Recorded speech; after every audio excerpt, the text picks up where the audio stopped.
Bonjour à tous, c'est Tristana. Alors voilà enfin la vidéo sur le vaudou. Vous l'attendiez, vous me l'avez demandé. Là voilà enfin la vidéo sur le vaudou.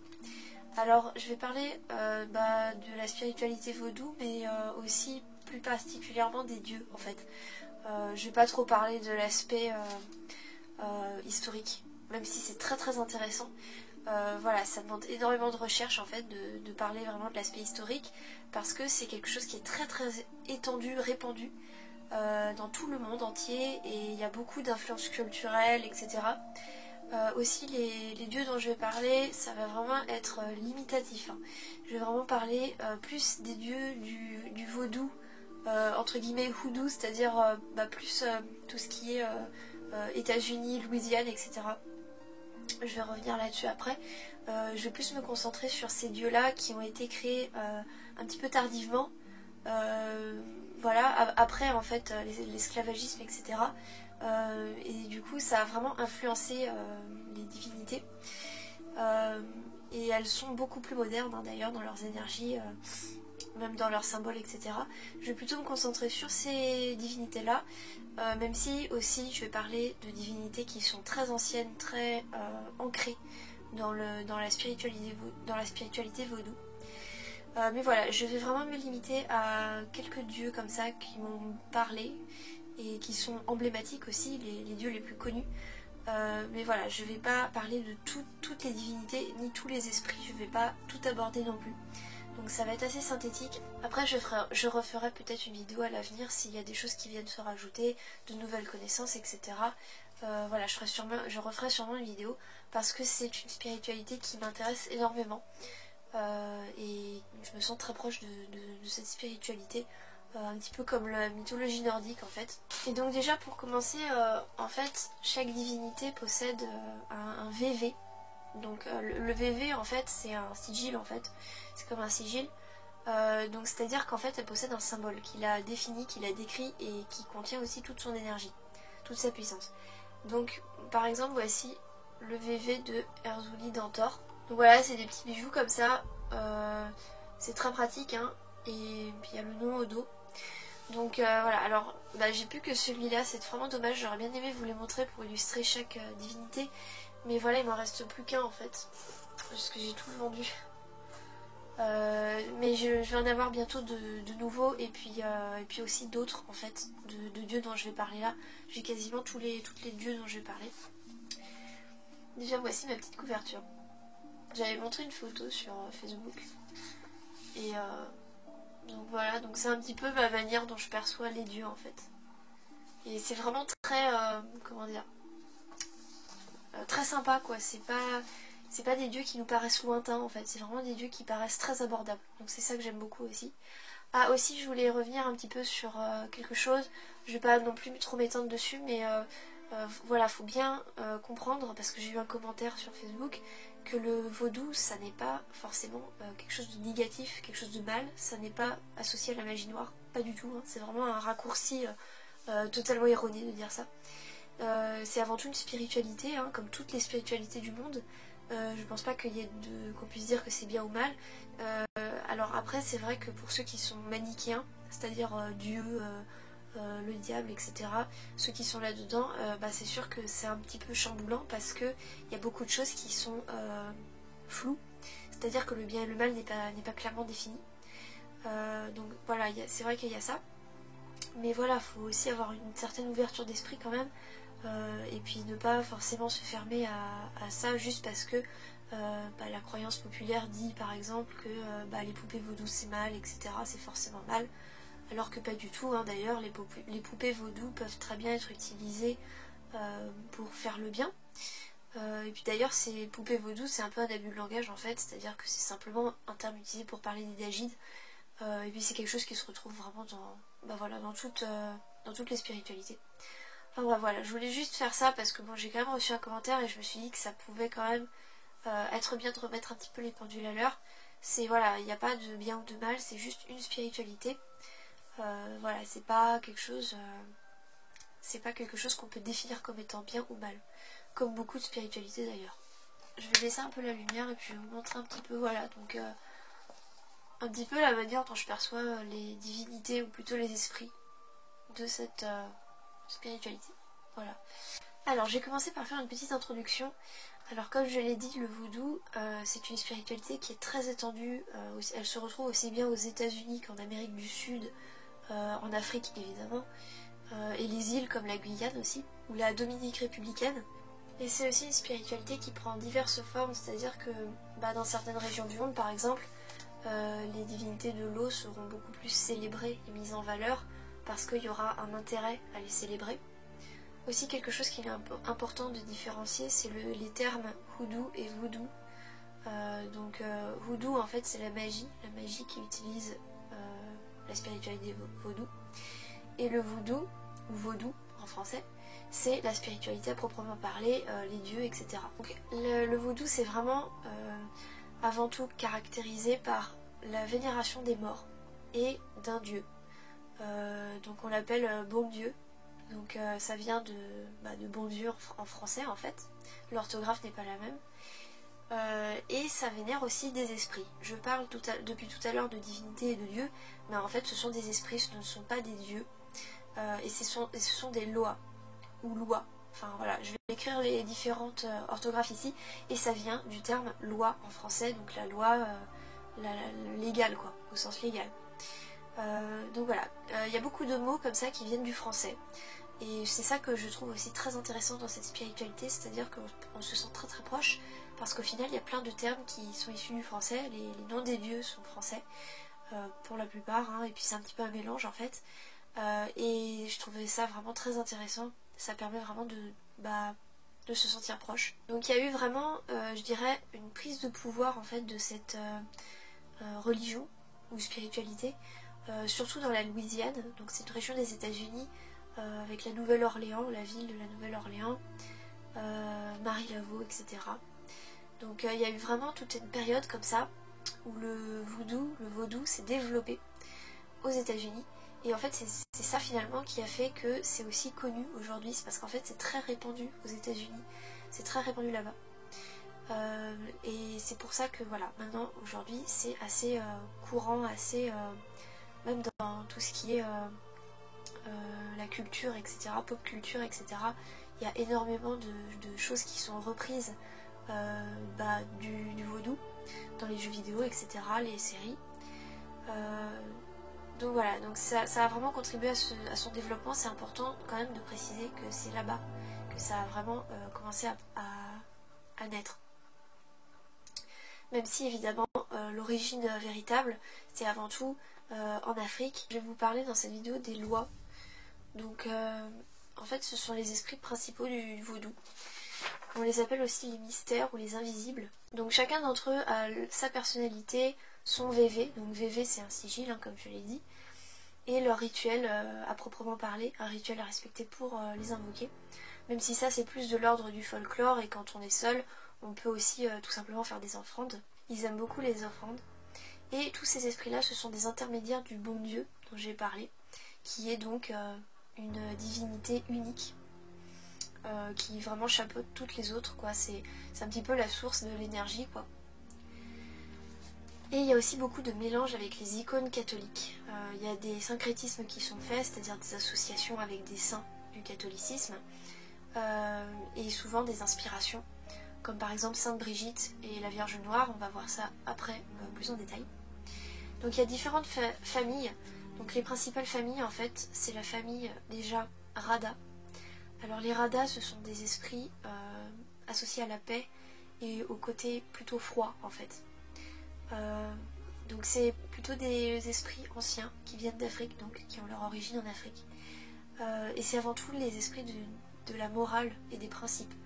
Bon, ils peuvent être associés au bien, mais comme je l'ai dit, c'est pas vraiment manichéen, donc c'est plutôt tout ce qui est paix, harmonie, ordre.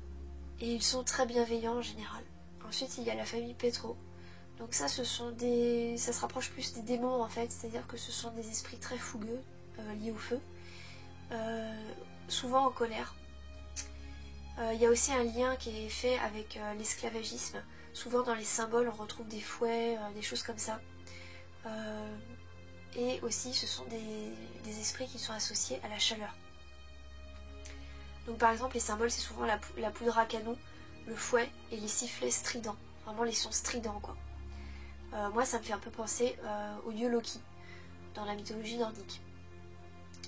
Et puis enfin la troisième famille qui est un petit peu à part en fait, ce sont les guédés. Donc les guédés en fait c'est les esprits des morts. Ce sont souvent des esprits psychopompes, c'est-à-dire qu'ils vont vraiment faire le lien entre le monde des vivants et le monde des morts, et le monde des esprits aussi. C'est vraiment les esprits de la magie aussi, tout ce qui est magie, et la vénération des ancêtres. Et à leur tête il y a le fameux baron Samedi dont je vais parler, qui est un esprit du vaudou qui est très très très populaire, très connu. Et donc ce qui est très intéressant c'est qu'en fait les dieux peuvent avoir une apparence pétro et une apparence rada. C'est-à-dire qu'ils peuvent être calmes et ils peuvent être énervés, en gros, c'est ça. Donc voilà, donc ils ont des énergies beaucoup plus vives et beaucoup plus destructrices quand ils sont en pétro. Et ils peuvent avoir une énergie beaucoup plus douce et beaucoup plus calme en rada. Donc je vais parler maintenant du premier esprit, c'est le plus important, c'est Papa Legba.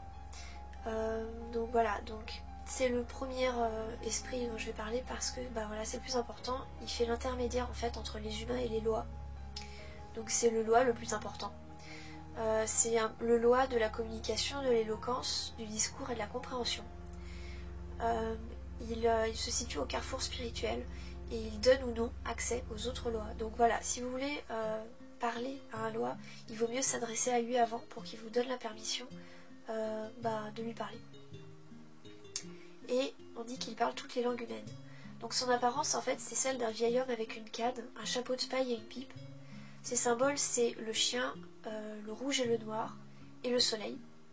C'est avant tout le dieu de la réflexion et il garde la frontière entre le monde des humains et du surnaturel. On fait un syncrétisme avec Saint-Pierre, donc Saint-Pierre avec les clés du paradis, Saint-Lazare et Saint-Antoine, donc Saint-Antoine pour les objets perdus.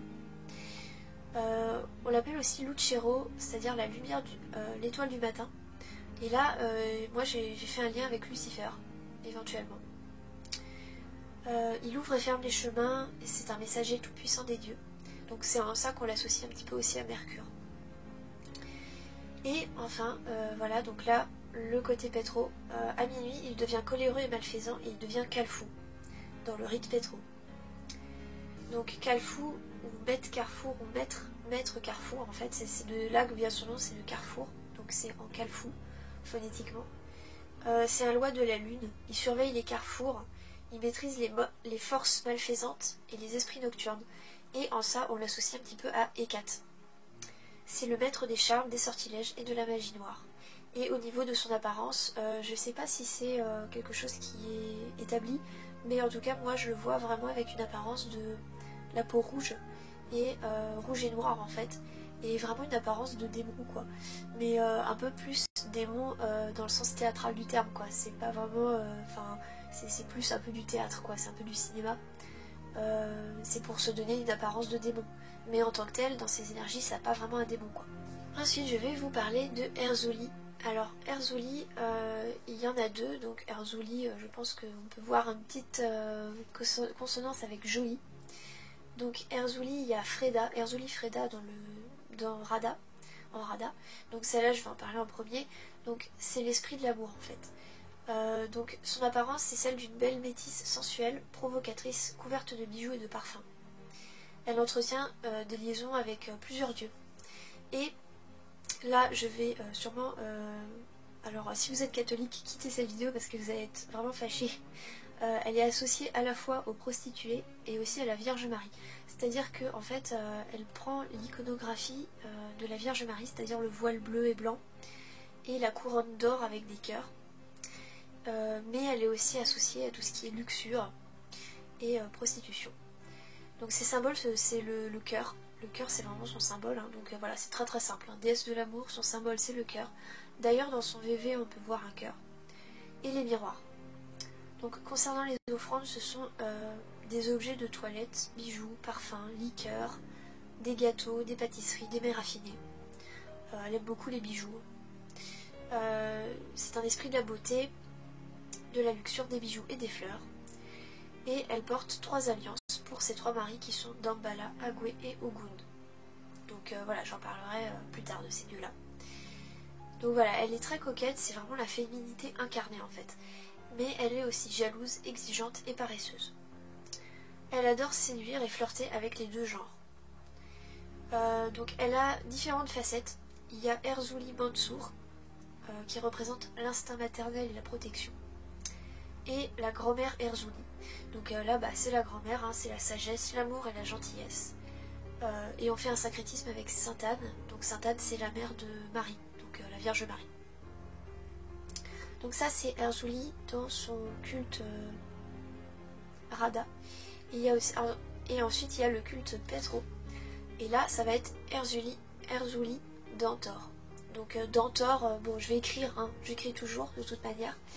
Et ça vient de Dantor, de ceux à qui on fait des torts, en gros. C'est-à-dire qu'en fait, elle protège en fait de manière féroce les femmes et les enfants, et surtout ceux qui sont battus. Dans son apparence, c'est celle d'une femme noire qui est balafrée au visage, qui est assez bien en chair, et qui porte un enfant dans ses bras d'une manière protectrice, et un couteau dans la main. Donc on fait un syncrétisme avec la Vierge Noire et Jeanne d'Arc, donc les représentations de la Vierge Noire. Et elle est aussi associée aux homosexuels. Sa couleur, c'est le rouge, l'or et le bleu marine. Ses symboles, c'est le couteau, les épées, les cœurs percés, et pour les offrandes, alors il y a soit du cochon noir, soit du rhum. Donc voilà, offrez-lui du rhum plutôt. Alors, il y a d'autres facettes à cette déesse. Erzulie Balian, donc c'est la déesse des silences, des secrets, pour s'assurer en fait que tous les secrets ne seront pas révélés. Elle aide à oublier les amours passés, surmonter les émotions du passé. Et le syncrétisme est fait avec le cœur immaculé. Alors je vous avoue que le cœur immaculé, je ne sais pas ce que c'est. Voilà, je ne sais pas ce que c'est. Ensuite, il y a Erzulie Mapiang. Elle est protectrice des nouveau-nés et de tous les bébés qui sont morts-nés en fait. C'est-à-dire qu'elle va veiller à leur âme et elle va aussi aider à surmonter la douleur de l'accouchement. Erzulie Yeux rouges. Donc celle-là, elle aide à prendre revanche sur les époux infidèles. Et Erzulie Toho, qui aide ceux qui sont jaloux ou méprisés en amour. Ensuite, je vais vous parler assez rapidement de Damballa, qui est finalement un des lois les plus importants. Donc Damballa, c'est le ciel en fait. C'est le loi du ciel et du principe créateur de la vie. C'est-à-dire que c'est un loi très bénéfique qui va vraiment régir tout ce qui est naissance, croissance, pousse. D'ailleurs, c'est un loi de l'eau, en fait. C'est un serpent, une couleuvre ou un boa. Il régit l'intellect, le mental et l'équilibre cosmique, mais aussi tout ce qui est connaissance occulte, savoir, fertilité, sagesse. Il vit près des rivières et des sources et représente le principe du bien, avec un grand B. Donc là, pour le coup, c'est vraiment manichéen, c'est-à-dire que c'est vraiment le bien, quoi. Donc pour ces offrandes, il faut lui offrir tout ce qui est de couleur blanche, donc l'œuf, la farine, etc. Il aide à trouver le bon chemin et c'est aussi un dieu de l'eau. D'ailleurs, il dirige un groupe d'esprits de l'eau, qui sont des serpents de l'eau comme ça. Ce sont des esprits très très bénéfiques dont je vais parler un petit peu plus tard. Là, je vais parler de sa femme qui est Aïda Wedo. Donc voilà, vous pouvez l'invoquer pour tout ce qui est richesse, chance, bonheur. Elle vit près des rivières, elle aime les arbres, le coton et la soie. Et son symbole, c'est celui d'une couleuvre arc-en-ciel. Donc ces deux personnages dirigent les Simbi. C'est une famille de lois serpents, donc gardiens des sources et des points d'eau. Donc tout ce qui est rivière et temps. Et donc ils s'y connaissent beaucoup en plantes, feuilles et poisons. Ils ont des dons de clairvoyance et ce sont aussi les lois de l'herboristerie et de la médecine. Vous voulez faire une représentation de lui, c'est un serpent arc-en-ciel et il symbolise vraiment le ciel, mais aussi voilà l'eau et le principe créateur de toute chose, donc la vie. Moi, c'est un esprit que j'associe beaucoup à tout ce qui est végétation.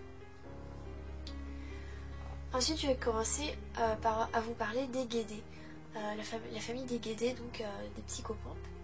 Et je vais vous parler du Baron Samedi. Alors le fameux Baron Samedi, c'est un des aspects les plus populaires du loi Baron. C'est-à-dire que Baron, en fait, soit on peut se le représenter sous plusieurs entités, soit on se le représente sous une seule et même personne, et dans ce cas-là il a plusieurs facettes, et le baron samedi n'en est qu'une facette de plusieurs. Moi je l'associe à Saturne, parce que clairement le samedi, voilà, c'est Saturne, donc voilà, et puis dans ces énergies je pense que c'est des énergies très très saturniennes. C'est le père spirituel des Guédés, le loi des morts et leur chef. Sa femme est Maman Brigitte. Donc Maman Brigitte, je vais en parler tout à l'heure. Son aspect, c'est un... Donc l'aspect, vous devez sûrement le connaître, hein, parce qu'on le voit beaucoup dans la pop culture. Donc il a un chapeau haute forme, blanc, un costume de soirée, des lunettes de soleil dont un des verres est cassé, et il a du coton dans les narines. Donc voilà, il a vraiment la représentation du cadavre en fait, un cadavre habillé dans la tradition haïtienne. Par exemple, pour vous donner quelques exemples, je sais qu'il y a un dessin animé, La princesse et la grenouille, je crois. Je crois que c'est ça, hein, je suis pas sûre, désolée. Et bah voilà, en fait, dedans il y est, enfin, c'est pas à lui, hein, mais c'est-à-dire qu'il reprenne l'iconographie du baron samedi pour ça. Et puis je sais qu'il y a plein d'autres représentations, je les ai pas en tête. Hein. Aussi souvent il a un visage de tête de mort, donc soit c'est vraiment une tête de mort, soit c'est un masque, soit c'est vraiment peint sur le visage en fait. Donc c'est l'esprit de la mort et de la résurrection, donc voilà, il a vraiment une double facette, hein. C'est pas seulement la mort mais c'est aussi la vie. Il se trouve à l'entrée des cimetières, son jour c'est le samedi, aussi le 1er novembre et le premier samedi du mois de juin, donc voilà, si vous voulez l'invoquer c'est vraiment un très bon jour parce que c'est le jour où sa force va être à son paroxysme. Il a un visage qui, donc, comme je l'ai dit, il a un visage qui se confond avec un crâne de squelette et il parle d'une voix nasillarde. Il a un penchant pour la débauche et l'obscénité. Il apprécie le tabac et le rhum. On l'invoque souvent pour aider les morts à passer de l'autre côté, puisque c'est le seul à pouvoir accepter cela en fait. Donc au niveau de son caractère, il jure souvent, il fait des blagues salaces et il a un comportement décadent. D'ailleurs, il aime bien draguer et tout ça. On le trouve au carrefour entre les mondes et il guide les morts vers l'au-delà. Il peut donner aussi bien la vie que la mort. Donc voilà, vous pouvez l'invoquer pour soigner des blessures, des maladies, mais il va le faire que s'il pense que c'est nécessaire. Il est aussi associé à la magie noire et aux malédictions. C'est aussi lui, donc dans la croyance vaudou, il y a une très grande importance qui est accordée aux morts en fait. Donc c'est lui qui s'arrange pour que les corps pourrissent bien, pour qu'ils ne puissent pas revenir sous la forme de zombies. Donc voilà, donc faut savoir, je vais faire une petite aparté, mais il faut savoir que dans le vaudou, plutôt le voodoo d'ailleurs, donc la magie vaudou, il y a une grande importance qui est accordée aux zombies, c'est-à-dire les morts vivants. Alors en fait, au niveau magique, en fait, c'est pas vraiment des morts qui reviennent à la vie, c'est plutôt des envoûtements en fait, c'est-à-dire faire des choses à certaines personnes. C'est-à-dire que ça demande quand même un très grand pouvoir, je pense, un pouvoir personnel, concrètement, pour pouvoir rendre quelqu'un zombie, c'est-à-dire faire de lui ce qu'on veut qu'il fasse. Donc voilà, c'est ça en fait qu'on entend par les zombies dans la magie vaudou. Et donc voilà, dans ce sens-là, il prévient tout ce qui est envoûtement. Et pour s'assurer de cela, c'est mieux de lui faire une offrande. Donc par exemple, comme offrande, vous pouvez lui donner des cigares, du rhum, du café noir, des cacahuètes grillées et du pain. Ou alors vous pouvez carrément faire une cérémonie. Et ses couleurs, c'est le noir et le violet. Ensuite, je vais parler de Maman Brigitte. Alors Maman Brigitte, c'est l'épouse du baron samedi. Elle boit du jus de piment. Et elle parle de manière obscène, mais de toute manière comme tous les Guédés le font. Elle protège les cimetières et les pierres tombales si elles sont munies d'une croix. Et on fait un syncrétisme avec Sainte Brigitte, mais aussi Marie-Madeleine. Donc moi je pense que c'est Sainte Brigitte, hein, c'est très clairement, elle est très associée à Sainte Brigitte. Ce symbole, c'est un poulet noir. On la célèbre le premier lundi du mois de juin, c'est son jour. Et donc ce jour-là, tout particulièrement, vous pouvez obtenir sa protection, ses grâces et des interventions de son époux, en lui offrant des liqueurs et des parfums. Elle libère les femmes qui l'invoquent des charmes maléfiques. Et au niveau de l'apparence, c'est important de noter que c'est la seule déesse vaudou à être blanche. C'est-à-dire qu'en fait, elle est originaire d'Irlande. Elle a des cheveux roux et dorés et des yeux verts émeraude. Maintenant je vais vous parler des autres Guédés. Alors il y a Papa Guédé. Donc Papa Guédé c'est le cadavre du premier homme mort. Donc c'est un esprit psychopompe et souvent on le considère comme étant la contrepartie gentille du baron Samedi. Au niveau de son apparence, c'est un petit homme noir avec un haut de forme qui aime fumer des cigares bon marché et manger des pommes. Il protège les enfants de la mort et il ne prend pas d'âme avant que leur temps soit venu. Il lit dans les pensées, il est omniscient et il a un sens de l'humour assez gras. Ensuite, il y a Brave Guédé, c'est le gardien des tombes, de ceux qui entrent et sortent. Il y a Guédé Nibo, qui est un esprit psychopompe. C'est la première personne à mourir de causes non naturelles, donc par exemple la violence, et donc c'est le patron de ces morts-là. Et il y a Baron Criminel, qui est le premier meurtrier, donc sûrement qu'il a tué Guédé Nibo. C'est le maître des meurtriers et il peut aussi aider ceux qui souhaitent se venger. Son symbole c'est le coq noir et c'est celui qui se charge d'exécuter les actions des Guédés. Ensuite il y a deux frères jumeaux. Souvent dans le folklore on rapporte les voir dans les cimetières. Il y a Guédé Masaka qui est un esprit androgyne qui creuse des tombes et il est habillé en blanc et noir. Et il y a Guédé Oussou, habillé de noir et de violet avec une croix blanche dans le dos et il aime le rhum blanc. Alors ensuite, les barons, ce sont les protecteurs des Guédés en fait, et ils les ont choisis d'entre les morts. Donc comme je l'ai dit, il y a Baron Samedi, Baron Criminel, et il y a aussi Baron Lacroix, qui est le gardien des pierres tombales, et le Baron Cimetière, qui est le gardien des tombeaux. Donc voilà, ça fait pas mal de monde dans le cimetière. Donc voilà, en fait j'ai abordé un petit peu les principaux dieux vaudous, mais il y a enfin Ogou Ferraille. Alors, Ogou Ferraille, c'est le loi du feu, de la forge et de la guerre. Donc c'est Mars en fait, enfin, bon, je l'associe à Mars en fait, et aussi à Héphaïstos, dans le sens forgeron. C'est le patron des forgerons, hein, et c'est le guerrier traditionnel aussi, c'est-à-dire qu'il est puissant, triomphant, et il peut être destructeur. Donc ses symboles, c'est le sabre, le coq rouge, le rhum, le tabac, le fer, le chien, et les armes en général. Il aide à lutter contre la misère et c'est un des amants d'Erzulie, enfin plutôt son mari. Aussi j'ai noté un mantra que je trouvais assez intéressant, donc je vous le dis. Fé Ogou Fé, Ogou Ferraille O. Voilà. Bon c'est pour l'invoquer en fait, c'est-à-dire que je crois que ce que ça veut dire je ne fais qu'un qu'avec lui en fait. Donc ça peut aider à donner de la force par exemple. Donc il a deux aspects, Ogou Badagri. Donc Ogou Badagri c'est le principe masculin phallique, la fertilité, la virilité. Voilà, c'est un peu voilà, le principe homme quoi, la virilité. Et il y a Ogou Shango qui est le loi des éclairs. Donc là ça se rapproche un peu plus du dieu Thor, même si voilà c'est pas non plus forcément la même chose. Donc voilà, après il y en a d'autres, il y a la sirène, Marinette Brachèche. Mais bon, ce ne sont pas des esprits principaux, donc je ne vais pas en parler. Là, je pense que je vous ai parlé vraiment du principal. Bon, dans les offrandes, je pense que ce qu'il faut retenir, c'est le rhum. Ils apprécient beaucoup le rhum, hein, à peu près tous. Voilà, à part quelques exceptions comme Dambala. Donc voilà, si vous voulez les colliers, il y en a sur la boutique. C'est vraiment très bien. Vaut mieux peut-être faire un petit rituel avant de le porter. Comme ça renforcera un petit peu le pouvoir du VV. J'espère que cette petite vidéo vous aura appris des choses, j'espère que ça vous aura plu. Si vous voulez que je fasse d'autres vidéos sur le sujet, n'hésitez pas à me faire des demandes. N'hésitez pas à vous abonner à la chaîne, à mettre un j'aime, à me laisser un commentaire pour me donner votre avis. Et moi je vous dis à bientôt sur la chaîne pour de prochaines vidéos.